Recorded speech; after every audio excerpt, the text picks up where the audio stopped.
नमस्कार साथियों। बिहार शिक्षक भर्ती बीपीएससी टीआरई 4.0 के लिए एनसीईआरटी पॉलिटी पर आधारित प्रश्नों की श्रृंखला में आप सभी का स्वागत है। आज के क्लास में हम आपके लिए क्लास 9th एनसीईआरटी से लोकतांत्रिक राजनीति से अध्याय नंबर 5 संस्थाओं का कामकाज पार्ट नंबर 2 लेकर आए हैं।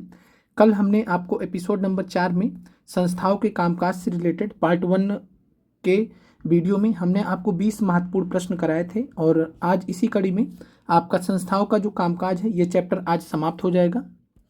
और इसके बाद आपका एक और चैप्टर बचता है मूलभूत अधिकार का, फंडामेंटल राइट्स का। तो मूलभूत अधिकार को हम अलग से डिटेल में करेंगे, क्योंकि मूलभूत अधिकार आपके सिलेबस में भी है और बहुत ज़्यादा इंपॉर्टेंट टॉपिक भी है। तो इससे रिलेटेड बहुत सारे, लगभग मान के चलिए 40 प्रश्न बनेंगे, तो इसको हम आराम से डिटेल से करेंगे। तो कुल मिलाकर आज आपका अध्याय नंबर 5 समाप्त हो जाएगा। कोशिश करेंगे कि कल आपका सैटरडे है, शनिवार को कल आपका पॉलिटी एनसीईआरटी क्लास 9th खत्म हो जाए।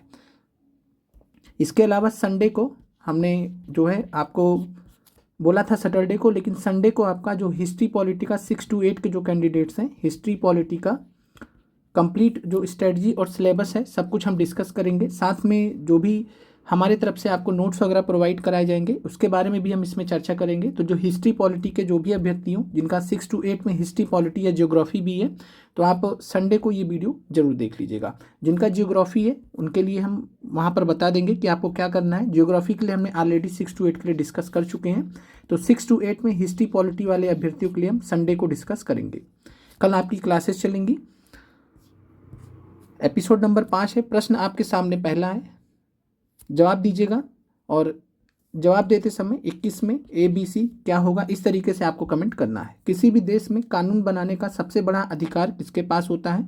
इससे पहले हमने 20 प्रश्न कर लिए थे, तो 21 नंबर प्रश्न से यहाँ पर स्टार्ट है आज का एपिसोड। ऑप्शन ए है प्रधानमंत्री, ऑप्शन बी है संसद, ऑप्शन सी है राष्ट्रपति, ऑप्शन डी और ई आप जानते हैं। तो किसी भी देश में कानून बनाने का सबसे बड़ा अधिकार जो होता है वो होता है उस देश की संसद को। भारत के केस में बात करें तो भारत के केस में सबसे बड़ा अधिकार, सबसे ज़्यादा अधिकार जो कानून बनाने का है वो भारत की संसद के पास है। अगले प्रश्न पे चलते हैं। अगला प्रश्न है संसदीय कार्यप्रणाली में कार्यपालिका किसके प्रति उत्तरदायी होती है?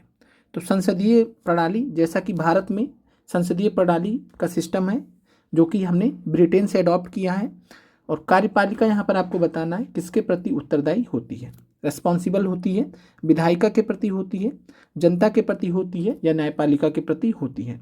तो यहाँ पर राइट आंसर क्या होगा 22 नंबर प्रश्न में? तो संसदीय प्रणाली की बात करें तो जो कार्यपालिका होती है वो संसद के प्रति उत्तरदायी होती है, और संसद को हम किस रूप में समझते हैं? विधायिका के रूप में समझते हैं। तो यहाँ पर राइट आंसर ए हो जाएगा, विधायिका। संसद भी दिया रहता तो भी आपका सही होता। और संसदीय प्रणाली में सरकार के 3 अंग होते हैं, कार्यपालिका, विधायिका और न्यायपालिका। कार्यपालिका, विधायिका और न्यायपालिका ये 3 अंग होते हैं, जिसमें कार्यपालिका किसके प्रति उत्तरदायी होती है? विधायिका के प्रति उत्तरदायी होती है। अगले प्रश्न पर चलते हैं। अगला प्रश्न है संसदीय व्यवस्था में मंत्रिपरिषद सामूहिक रूप से किसके प्रति उत्तरदायी होती है? तो संसदीय व्यवस्था में आपसे पूछा जा रहा है जो भारत में फॉलो होता है, तो जो भारत की केंद्रीय मंत्रिपरिषद है उसकी बात यहाँ पर की जा रही है। तो जो भारत की केंद्रीय मंत्रिपरिषद है सामूहिक रूप से यानी कलेक्टिवली किसके प्रति रिस्पॉन्सिबल है, किसके प्रति उत्तरदायी है? लोकसभा के प्रति उत्तरदायी है। भारत की संसद, संसद मानी लोकसभा और राज्यसभा दोनों हो जाएगा। राष्ट्रपति भी एक अंग होते हैं संसद के। और यहाँ पर तीसरा ऑप्शन यहाँ पर आपको राज्यसभा कर लेना है।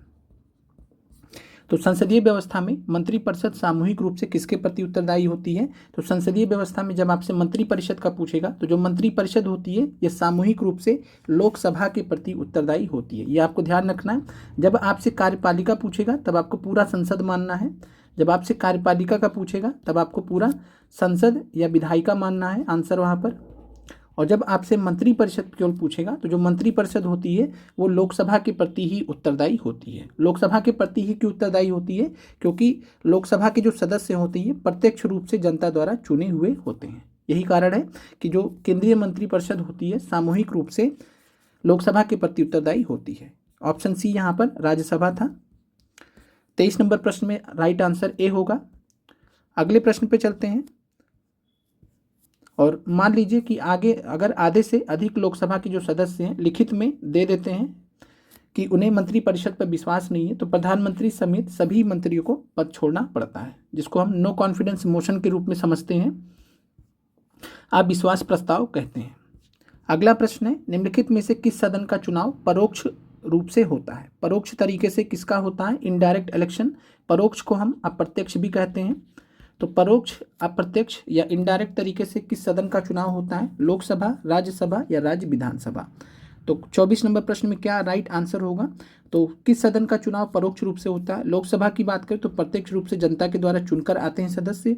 राज्य विधानसभा की बात करें, जिनके सदस्यों को हम एमपी बोलते हैं, लोकसभा के सदस्यों को, राज्य विधानसभा के जो सदस्य होते हैं ये भी प्रत्यक्ष रूप से चुनकर आते हैं, जिनको हम एमएलए बोलते हैं, विधायक बोलते हैं। और राज्यसभा के जो सदस्य होते हैं ये अप्रत्यक्ष रूप से जनता के द्वारा चुने जाते हैं। अप्रत्यक्ष रूप से जनता के द्वारा चुने जाते हैं, यानी जनता जिनको चुनकर भेजती है वो चुनते हैं राज्यसभा के सदस्यों को। तो अप्रत्यक्ष रूप से जो चुनाव होता है या परोक्ष रूप से चुनाव होता है राज्यसभा के सदस्यों का होता है। राज्य स्तर पर अगर हम बात करेंगे तो विधान परिषद जो होता है, विधान परिषद के जो सदस्य होते हैं उनका भी चुनाव अप्रत्यक्ष रूप से होता है, जिसको लेजिस्लेटिव काउंसिल बोलते हैं। अगला प्रश्न है, संसद में पारित कोई भी विधेयक किसकी मंजूरी के बाद कानून बनते हैं? तो मान लीजिए संसद में कोई बिल पारित किया गया, कोई विधेयक पारित किया गया, वो किसकी मंजूरी के बाद कानून बनेगा, या संसद के फैसले किसकी मंजूरी के बाद लागू होते हैं? आपका एनसीईआरटी में दिया गया है संसद के फैसले किसकी मंजूरी के बाद लागू होते हैं। तो दूसरे शब्दों में आपसे इस तरीके से पूछ सकता है, प्रधानमंत्री, उपराष्ट्रपति या राष्ट्रपति। तो संसद में पारित कोई भी विधेयक जो होता है वो राष्ट्रपति की मंजूरी के बाद ही कानून बनता है। ये हमने कल भी आपसे डिस्कस किया था। तो राइट आंसर राष्ट्रपति हो जाएगा, और इसी वजह से राष्ट्रपति को भारत के संसद का क्या माना गया? भाग माना गया, क्योंकि बगैर राष्ट्रपति की मंजूरी के संसद के द्वारा पारित कोई भी विधेयक जो है वो कानून नहीं बन सकता है। तो संसद के भाग इसीलिए राष्ट्रपति को माना जाता है। राइट आंसर यहाँ पर सी हो जाएगा। अगला प्रश्न है, लोकसभा के अध्यक्ष को कौन चुनता है, या लोकसभा के अध्यक्ष कैसे चुने जाते हैं? लोकसभा के सदस्यगण यानी लोकसभा के सदस्यों द्वारा लोकसभा के अध्यक्ष का चुनाव होता है। लोकसभा एवं राज्यसभा के सदस्यगण मिलकर चुनाव करते हैं, या केंद्रीय मंत्रिमंडल जो होता है वो लोकसभा के अध्यक्ष का चुनाव करता है। तो 26 नंबर प्रश्न में क्या राइट आंसर होगा? तो जो लोकसभा के अध्यक्ष होते हैं जिनको हम लोकसभा स्पीकर बोलते हैं, लोकसभा स्पीकर बोलते हैं, लोकसभा के अध्यक्ष को हम स्पीकर भी कहते हैं। तो लोकसभा के अध्यक्ष जो होते हैं इनका जो चुनाव होते हैं लोकसभा के सदस्यों के द्वारा होता है। तो जो लोकसभा के जितने भी सदस्य होते हैं वही चुनाव करते हैं किसका? लोकसभा के अध्यक्ष का। एक बार आप कमेंट कीजिएगा कि इस बार सभी अभ्यर्थी, थोड़ा जब हम आपसे प्रश्न पूछे तो आप मान लीजिए अभी आपको उत्तर नहीं आ रहा तो आप बाद में देख कर बताइए, लेकिन आप बताइए जरूर, चाहे गूगल करके बताइए लेकिन बताइए जरूर। सवाल ये है आपसे कि इस बार लोकसभा के अध्यक्ष का चुनाव हुआ, आपको मालूम है कि लोकसभा के अध्यक्ष दोबारा दूसरी बार कौन चुने गए हैं? ओम बिरला। सभी लोग जानते हैं कि ओम बिरला इस समय लोकसभा के अध्यक्ष दूसरी बार चुने गए हैं। जो लोकसभा चुनाव हुई उसके बाद आपको ये बताना है कि इनके विपरीत में विपक्ष की तरफ से किसको लोकसभा अध्यक्ष का कैंडिडेट खड़ा किया गया था। तो विपक्ष की तरफ से या इंडिया गठबंधन की तरफ से लोकसभा के अध्यक्ष के कैंडिडेट के रूप में, दावेदार के रूप में किसको खड़ा किया गया था? कौन कैंडिडेट खड़े हुए थे? ये आपको कमेंट करके बताना है। ओम बिरला सत्ता पक्ष की तरफ से थे, मतलब भारतीय जनता पार्टी की तरफ से, या एनडीए गठबंधन कह लीजिए, ज़्यादा सही रहेगा, एनडीए गठबंधन की तरफ से ये खड़े हुए थे, और ओम बिरला लोकसभा के अध्यक्ष फाइनली चुने गए। वर्तमान में ओम बिरला लोकसभा के अध्यक्ष हैं। तो राइट आंसर यहाँ पर आपका लोकसभा के सदस्यगण हो जाएगा। अगला प्रश्न है, निम्नलिखित में से कौन राज्यसभा का पदेन सभापति होता है? तो राज्यसभा का पदेन सभापति ex officio chairman. Ex officio chairman या पदेन सभापति का मतलब क्या होता है कि जो भी यहाँ पर आप पहले आप आंसर बता दीजिए। भारत के राष्ट्रपति होते हैं, कैग होते हैं, controller and auditor general of India होते हैं, या भारत के उपराष्ट्रपति होते हैं। तो 27 नंबर प्रश्न की बात करें तो राज्यसभा के जो पदेन सभापति एक्स ऑफिशियो चेयरमैन होते हैं वो होते हैं भारत के उपराष्ट्रपति। एक्स ऑफिशियो चेयरमैन पदेन सभापति का मतलब क्या होता है कि जो भी भारत का उपराष्ट्रपति होगा, जो भी भारत का उपराष्ट्रपति होगा वो बाय डिफ़ॉल्ट वो क्या हो जाएगा? राज्यसभा का पदेन सभापति हो जाएगा। ये कहने का मतलब होता है एक्स ऑफिशियो चेयरमैन या पदेन सभापति। तो यही मतलब होता है कि जो कोई भी व्यक्ति भारत का उपराष्ट्रपति होगा वो बाय डिफ़ॉल्ट ही वो जो है राज्यसभा का अध्यक्ष मान लिया जाएगा। अलग से राज्यसभा के अध्यक्ष का चुनाव नहीं होता है। अगर आपसे कोई पूछे कि लोकसभा के अध्यक्ष का चुनाव तो लोकसभा के सदस्य करते हैं, क्या राज्यसभा के अध्यक्ष का चुनाव, राज्यसभा के चेयरमैन का चुनाव राज्यसभा के सदस्य करते हैं? तो आप कहेंगे बिल्कुल नहीं। राज्यसभा के जो चेयरमैन होते हैं, राज्यसभा के जो अध्यक्ष होते हैं, वो भारत के उपराष्ट्रपति बाय डिफॉल्ट होते हैं, इसीलिए इनको हम पदेन सभापति एक्स ऑफिशियो चेयरमैन कहते हैं। क्लियर हो गया होगा आपको। आगे बढ़ते हैं। और वर्तमान में राज्यसभा के अध्यक्ष कौन है? उपराष्ट्रपति जगदीप धनखड़। अगला प्रश्न है, राज्यसभा के कितने सदस्य राष्ट्रपति द्वारा मनोनीत होते हैं या नामांकित किए जाते हैं? तो आपको बताना है कि राज्यसभा के कुल कितने सदस्य हैं जो राष्ट्रपति द्वारा मनोनीत या नामांकित किए जाते हैं। तो कुल जो अधिकतम संख्या आपको याद रखना है, अधिकतम संख्या जो है राज्यसभा की अधिकतम संख्या है 250, जिसमें से बात करें तो ये 12 जो है राइट आंसर है। 12 लोगों को या 12 सदस्यों को राज्यसभा के राष्ट्रपति द्वारा मनोनीत या नामांकित किया जाता है। तो अलग अलग वर्ग में कला विज्ञान जैसे बहुत सारी क्षेत्र हैं तो वहाँ से लिया जाता है। तो ये 12 यहाँ पर राइट आंसर हो जाएगा। बात करें राज्यसभा की अधिकतम संख्या कितनी हो सकती है? 250। 238 सदस्य राज्य तथा संघ राज्य क्षेत्रों के प्रतिनिधि होते हैं। ये आपको ध्यान रखना है कि 238 सदस्य जो है ये राज्यों तथा संघ राज्य क्षेत्र के प्रतिनिधि होते हैं और 12 सदस्यों को राष्ट्रपति के द्वारा नामांकित किया जाता है। ये आपको ध्यान रहना चाहिए। आगे बढ़ते हैं। अगला प्रश्न है, संसद के दोनों सदनों के संयुक्त सत्र को बुलाने का अधिकार किसके पास है? कल हमने प्रश्न देखा था इसी से रिलेटेड, मिलता जुलता। तो संसद के दोनों सदनों के संयुक्त सत्र, ज्वाइंट सिटिंग जो होती है, अनुच्छेद 108 याद आया होगा आपको। अनुच्छेद 108 कल हमने डिस्कस किया था। तो अनुच्छेद 108 के अंतर्गत संयुक्त सत्र को बुलाने का अधिकार किसके पास है? यानी संयुक्त सत्र को आहूत कौन करता है? संयुक्त सत्र को आहूत कौन करता है? लोकसभा अध्यक्ष करते हैं, प्रधानमंत्री करते हैं या राष्ट्रपति करते हैं? 29 नंबर प्रश्न का राइट आंसर क्या होगा? तो संसद के दोनों सदनों के संयुक्त सत्र को जो बुलाने का अधिकार होता है, देखिए दोनों सदनों को बुलाना है, इसलिए लोकसभा अध्यक्ष के पास ये शक्ति नहीं हो सकती कि वो दोनों सदनों को दिशा निर्देश दे सके। प्रधानमंत्री के पास ऐसी कोई शक्ति होती नहीं है, बसते एक ही हैं सभी के, कह सकते हैं सबसे सीनियर राष्ट्रपति। तो राष्ट्रपति का यह काम होता है कि अगर संसद के दोनों सदनों में कोई साधारण विधेयक रहा हो, ऑर्डिनरी बिल रहा हो, वो पारित नहीं हो पाया है, डेडलॉक की स्थिति हो गई है, असमंजस की स्थिति हो गई है, तो एक मौका देते हुए संयुक्त सत्र बुलाने का अधिकार राष्ट्रपति को होता है। तो राइट आंसर यहाँ पर आपका राष्ट्रपति हो जाएगा 29 नंबर प्रश्न का।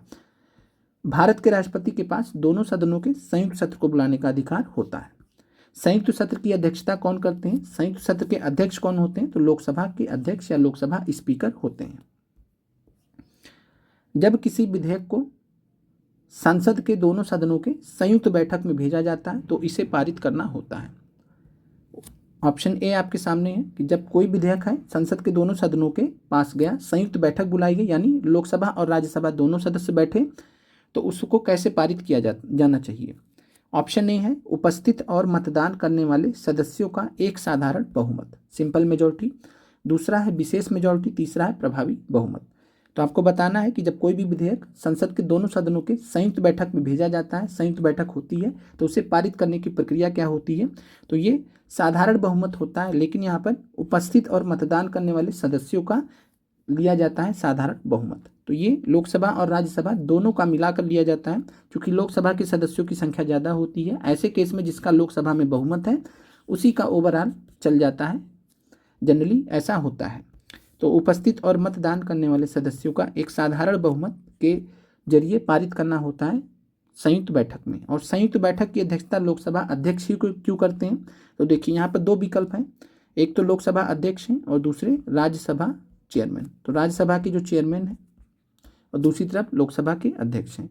अब लोकसभा की जो संख्या है आपको मालूम है, कल हमने डिस्कस भी किया था, लोकसभा की जो संख्या है वो अगर आप ऐसे देखेंगे तो दोगुने से भी ज़्यादा है राज्यसभा से। राज्यसभा का 250 है, तो यहाँ पर अगर हम बात करें तो अधिकतम जो संख्या हो सकती है वो 550 है वर्तमान में। तो 543 जो हमने आपसे डिस्कस किया था, लेकिन यहाँ पर 550 अधिकतम संख्या हो सकती है। तो आप देख सकते हैं कि डिफरेंस कितना है। इसलिए जिसकी संख्या ज़्यादा है, और मेन बात है कि ये जनता के द्वारा चुने जाते हैं, इसलिए संयुक्त सत्र की अध्यक्षता का जो अधिकार है वो लोकसभा अध्यक्ष को संविधान देता है। ये आपको क्लियर हो जाना चाहिए। और पॉलिटी में कई बार कई चीज़ें आपको थोड़ा लॉजिक से समझनी होती है। अगर आप लॉजिक का प्रयोग करेंगे तो आपको बहुत आराम से चीज़ें समझ में भी आ जाती है। कोई ज़रूरी नहीं रहता कि आपको हर बार याद करना होता हो। अब जैसे 30 नंबर वाला ही प्रश्न है, संसद के दोनों सदनों के लोग बैठे हैं। जब दोनों सदनों के लोग बैठे हैं तो दोनों को जोड़ा जाएगा, उपस्थित और मतदान करने वाले सदस्यों को काउंट किया जाएगा, साधारण बहुमत से इसको पारित किया जाएगा। अगला प्रश्न है, धन विधेयक मनी बिल जिसको बोलते हैं केवल किस सदन में पेश किया जा सकता है? तो धन विधेयक money bill can be introduce only in, धन विधेयक को किसी एक सदन में पेश किया जा सकता है। वो सदन कौन सा है? राज्यसभा है, लोकसभा है या विधान परिषद है? तो धन विधेयक मनी बिल की अगर हम बात करते हैं तो धन विधेयक या मनी बिल को केवल और केवल लोकसभा में पेश किया जा सकता है। तो याद रखिएगा, धन विधेयक या मनी बिल को केवल और केवल लोकसभा में पेश किया जा सकता है, और वो भी किसकी जो है पूर्व सहमति से। तो ये हमारा अगला प्रश्न है, धन विधेयक को किसकी पूर्व सहमति के साथ संसद में पेश किया जाता है? धन विधेयक को किसकी पूर्व सहमति के साथ में संसद में पेश किया जाता है? लोकसभा अध्यक्ष या स्पीकर, राष्ट्रपति या प्रधानमंत्री? तो किसकी परमिशन लेनी पड़ती है धन विधेयक को इंट्रोड्यूस करने से पहले लोकसभा में? तो यहाँ पर राष्ट्रपति का परमिशन लेना पड़ता है, सहमति लेना पड़ता है। धन विधेयक को राष्ट्रपति की सहमति से संसद में पेश किया जाता है। तो राइट आंसर यहाँ पे बी, राष्ट्रपति हो जाएंगे। अगला प्रश्न है, भारतीय संविधान में कौन सा अनुच्छेद धन विधेयक मनी बिल के बारे में प्रावधान करता है? अनुच्छेद 108 है, अनुच्छेद 110 है, अनुच्छेद 112 है। तो अनुच्छेद 112 की बात करें तो यहाँ बजट के बारे में बताता है। अनुच्छेद 112 बजट के बारे में बताता है, और बजट के लिए जो अंग्रेजी में शब्द है भारत के संविधान में annual financial statement, annual financial statement शब्द का प्रयोग किया गया है। एनुअल फाइनेंशियल स्टेटमेंट को वार्षिक वित्तीय विवरण बोलते हैं, हिंदी में वार्षिक वित्तीय विवरण, वार्षिक वित्तीय विवरण बोलते हैं। और यह जो है 112 में, अनुच्छेद 112 में इसके बारे में चर्चा की गई है। बजट हम साधारणतया बोलते हैं, लेकिन बजट शब्द का प्रयोग संविधान नहीं करता है। तो एनुअल फाइनेंशियल स्टेटमेंट के नाम से हम बजट को जानते हैं। दूसरा चीज़ है कि 108 किससे संबंधित है? तो यह संयुक्त अधिवेशन से संबंधित है। 110 किससे संबंधित है? तो राइट आंसर आपका 110 मनी बिल है। अगले प्रश्न पे चलते हैं। अगला प्रश्न है, धन विधेयक पर राज्यसभा के द्वारा कितने समय के लिए प्रतिबंध लगाया जा सकता है? तो दूसरे शब्दों में आपसे पूछा जा सकता है कि राज्यसभा किसी धन विधेयक को कितने समय के लिए रोक सकती है? तो रोकना यानी कि वही हो गया एक हिसाब से प्रतिबंध लगाना। तो धन विधेयक पर राज्यसभा द्वारा कितने समय के लिए प्रतिबंध लगाया जा सकता है या कितने दिन के लिए रोका जा सकता है? 21 दिन, 10 दिन या 14 दिन? 34 नंबर प्रश्न का राइट आंसर क्या होगा? तो 14 दिन के लिए राज्यसभा कम से कम 14 दिन के लिए रोक सकती है। 14 दिन के बाद वापस भेजना होता है। और राज्यसभा की बात करें तो ये जो है मनी बिल जो धन विधेयक रहता है, इससे रिगार्डिंग राज्यसभा को सीमित, बहुत ही सीमित मतलब यहाँ पर होता है, सीमित शक्तियाँ होती हैं। कुछ इसमें बहुत ज़्यादा कुछ इसमें नहीं कर सकते हैं। और जो भी इनको सलाह वगैरह देना रहता है, मान लीजिए कोई परिवर्तन करना, कोई संशोधन भी करना है तो ये कर सकते हैं, लेकिन मानना ना मानना लोकसभा के हाथ में है। तो लोकसभा को ज़्यादा शक्तियाँ होती है धन विधेयक के मुकाबले। ये आपको ध्यान रखना है कि धन विधेयक के मुकाबले लोकसभा राज्यसभा से ज़्यादा शक्ति रखती है। तो 34 नंबर प्रश्न का राइट आंसर सी है, 10-14 दिन। अगला प्रश्न है, निम्नलिखित में से कौन प्रधानमंत्री को नियुक्त करते हैं? आपको मालूम होगा कि प्रधानमंत्री को डायरेक्ट जनता चुनकर नहीं भेजती है। जनता किसको चुनकर भेजती है? तो जनता जो है सांसद को चुनकर भेजती है। जनता ने किसको भेजा चुनकर? वाराणसी के सांसद को। वाराणसी के सांसद कौन थे? नरेंद्र दामोदर दास मोदी जी। तो नरेंद्र मोदी जी को जो है वाराणसी के सांसद के रूप में आए, लेकिन ये प्रधानमंत्री के रूप में नियुक्त किए गए। किसके द्वारा नियुक्त किए गए? तो ये भारत के राष्ट्रपति के द्वारा नियुक्त किए जाते हैं। राइट आंसर बी है। और ये अनुच्छेद किस में बताया गया आपको मालूम होना चाहिए। तो अनुच्छेद 75 के अनुसार प्रधानमंत्री की नियुक्ति राष्ट्रपति द्वारा की जाती है। राष्ट्रपति लोकसभा में बहुमत वाली पार्टी या पार्टियों के गठबंधन के नेता को प्रधानमंत्री चुनते हैं। इस बार क्या हुआ, जो लोकसभा चुनाव हुआ उसमें भारतीय जनता पार्टी को 240 सीटें आई, और इस वजह से हुआ क्या कि इनकी सरकार तो बन नहीं पाई बहुमत की। भारतीय जनता पार्टी को 275 लाने थे, कम से कम 272 प्लस लाने थे, और यहाँ पर 240 ही आया, तो बहुमत से तो रह गए। इस वजह से इस बार क्या हुआ कि नरेंद्र मोदी जी को प्रधानमंत्री तो चुना गया, नियुक्त किया गया, लेकिन बहुमत वाली पार्टी तो नहीं रही, लेकिन पार्टियों के गठबंधन, तो पार्टियों के गठबंधन के नेता के रूप में प्रधानमंत्री नरेंद्र मोदी चुने गए और उनकी नियुक्ति राष्ट्रपति द्वारा की गई।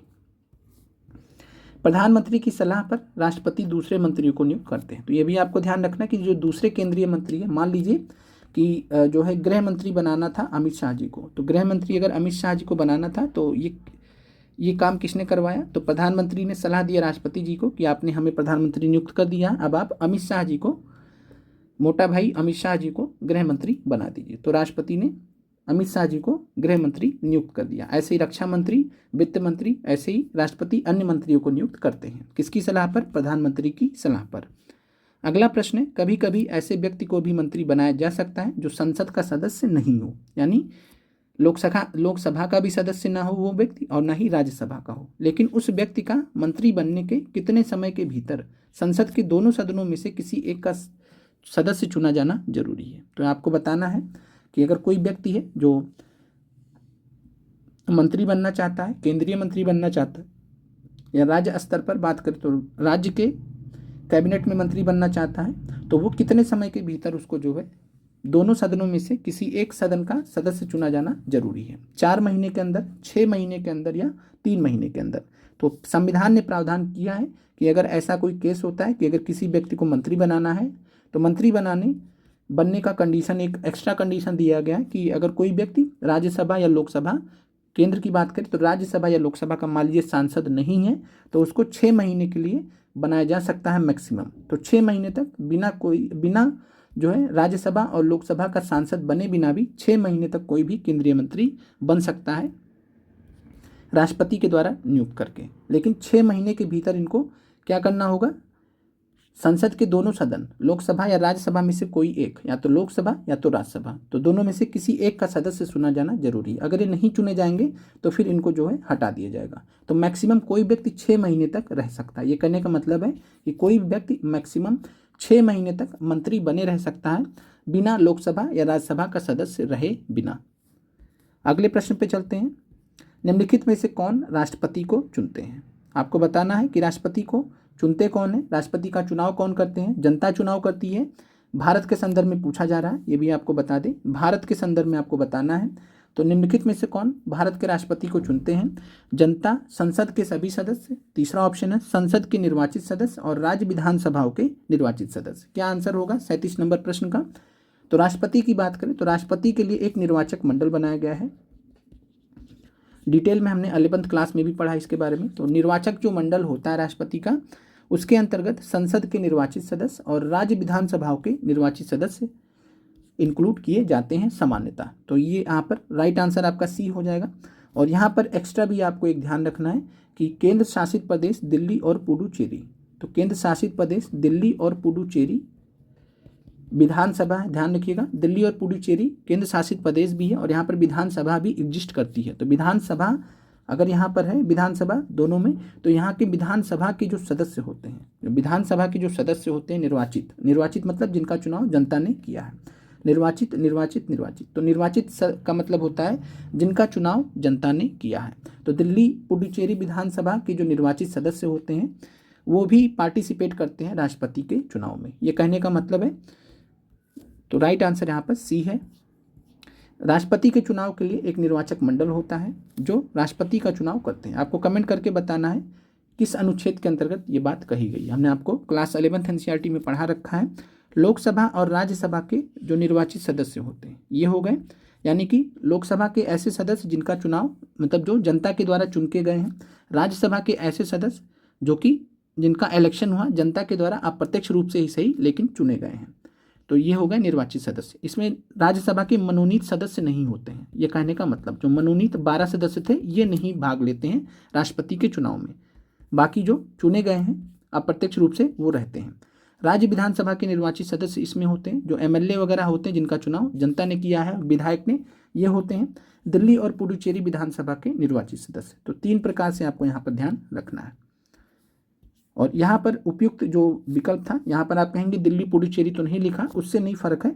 अगर आपका राज्य विधानसभा दे दिया गया तो उसके अंतर्गत मान लिया जाता है। तो राइट आंसर यहाँ पर आपका सी है। अगला प्रश्न है, निम्नलिखित में से किसकी नियुक्ति राष्ट्रपति करते हैं? भारत के मुख्य न्यायाधीश की, राज्य के उच्च न्यायालय के न्यायाधीश की यानी हाई कोर्ट, जो स्टेट के हाई कोर्ट के न्यायाधीश होते हैं उनकी, या मुख्य चुनाव आयुक्त की। तो भारत के जो राष्ट्रपति होते हैं वो किसकी किसकी नियुक्ति करते हैं? तो भारत के मुख्य न्यायाधीश चीफ जस्टिस ऑफ इंडिया की नियुक्ति भारत के राष्ट्रपति करते हैं। मुख्य चुनाव आयुक्त जो कि ज्ञानेश कुमार बने हैं, ज्ञानेश कुमार जी बने हैं, और ज्ञानेश कुमार जी की बात करें तो मुख्य चुनाव आयुक्त के तौर पर इनकी नियुक्ति किसने किया है? भारत के राष्ट्रपति ने किया है। राज्य के उच्च न्यायालय के जो न्यायाधीश होते हैं इनकी नियुक्ति भी राष्ट्रपति करते हैं। ये आपका TRE 1 में आप जाएंगे देखने, तो TRE 2 में शायद, हाँ TRE 2 में आपका स्टेटमेंट में सवाल दिया गया था। तो राज्य के उच्च न्यायालय के जो न्यायाधीश होते हैं उनकी नियुक्ति भी राष्ट्रपति करते हैं। तो राइट आंसर यहाँ पर आपका 1 से अधिक है। सारे स्टेटमेंट आपके यहाँ पर सही है। भारत के रक्षा बलों का सुप्रीम कमांडर कौन होता है? प्रधानमंत्री होते हैं, भारत के मुख्य न्यायाधीश होते हैं, भारत के राष्ट्रपति होते हैं। तो भारत के जो रक्षा बल हैं, जो आर्म फोर्सेस हैं, उसके जो सुप्रीम कमांडर होते हैं, जो हेड होते हैं सुप्रीम कमांडर, वो माने गए हैं भारत के राष्ट्रपति। तो याद रखिएगा, भारत के राष्ट्रपति को सुप्रीम कमांडर माना जाता है भारत के रक्षा बलों का। और जो भी सरकारी काम होते हैं वो किसके नाम में होते हैं? तो भारत के राष्ट्रपति के नाम में होते हैं। निम्नलिखित में से कौन राजनीतिक कार्यपालिका का हिस्सा होता है? ये आपका NCERT एक्सरसाइज में सवाल दिया गया है। तो बताना आपको कि निम्नलिखित में से कौन राजनीतिक कार्यपालिका का हिस्सा होता है। कार्यपालिका 2 प्रकार की होती है, एक होती है राजनीतिक कार्यपालिका, एक होती है अस्थायी कार्यपालिका। तो जो राजनीतिक कार्यपालिका होती है ये जनता के द्वारा चुने जाते हैं, यानी जो नेता बनकर जाते हैं, जो विधायक सांसद बन के जाते हैं, तो विधायक नेता नहीं कहेंगे, जो विधायक सांसद बन के जाते हैं और मंत्री वगैरह बनते हैं वो राजनीतिक कार्यपालिका के अंतर्गत आते हैं। अस्थायी कार्यपालिका के अंतर्गत कौन आते हैं? तो अस्थायी कार्यपालिका के अंतर्गत जनरली हम सिविल सर्विसेज से रिलेटेड, आप समझ सकते हैं कि जो सिविल सर्विसेज से रिलेटेड जो अधिकारी रहते हैं, ब्यूरोक्रेसी से रिलेटेड जो अधिकारी रहते हैं, वो अस्थायी कार्यपालिका के अंतर्गत आते हैं। तो आपको बताना है कि राजनीतिक कार्यपालिका का हिस्सा कौन होगा। जिलाधीश की बात करें तो ये जो है अस्थायी कार्यपालिका के अंतर्गत आएंगे, केवल सिविल सर्विसेज का ही नहीं होता है। और यहाँ पर जिलाधीश हैं, तो जिलाधीश भी जो है यहाँ पर आप देखेंगे तो जुडिशरी की सर्विसेज हैं तो उससे रिलेटेड है, तो ये भी अस्थायी कार्यपालिका के अंतर्गत आएंगे। जनता इनका चुनाव नहीं करती है तो ये अस्थायी में आएंगे। गृह मंत्रालय के सचिव, तो गृह मंत्रालय के जो सचिव, जितने भी सेक्रेटरी होते हैं ये अधिकारी लोग ही होते हैं, IAS ऑफिसर ही होते हैं। तो गृह मंत्रालय के जो सचिव होते हैं IAS ऑफिसर ही होते हैं। तो ये जो है आपके किस में आएंगे? अस्थायी में आएंगे। इनका भी चुनाव जनता नहीं करती है। पुलिस महानिदेशक है तो ये भी अपनी मेरिट से गए हैं, ये भी अस्थायी कार्यपालिका के उदाहरण हैं। गृह मंत्री की बात करें तो गृह मंत्री कैसे गृह मंत्री बने हैं? पहले तो जनता के द्वारा सांसद के रूप में चुनकर गए हैं और नियुक्त किए गए हैं भारत के राष्ट्रपति के द्वारा। तो राइट आंसर आपका यहाँ पर गृह मंत्री राजनीतिक कार्यपालिका के हिस्से होते हैं। क्लियर हो गया होगा आपको यह प्रश्न। तो राइट आंसर यहाँ पे आपका गृह मंत्री है। अगला प्रश्न है, न्यायपालिका के बारे में निम्नलिखित में से कौन सा कथन गलत है? ये भी आपका NCERT एक्सरसाइज से लिया गया सवाल है। संसद द्वारा पारित प्रत्येक कानून को सर्वोच्च न्यायालय की मंजूरी की जरूरत होती है। अगर कोई कानून संविधान की भावना के खिलाफ है तो न्यायपालिका उसे अमान्य घोषित कर सकती है। न्यायपालिका कार्यपालिका से स्वतंत्र होती है। आपको बताना है कौन सा कथन गलत है। कभी भी प्रश्न पढ़ते समय गलत सही क्या बोला गया ये आपको जरूर ध्यान रखना चाहिए।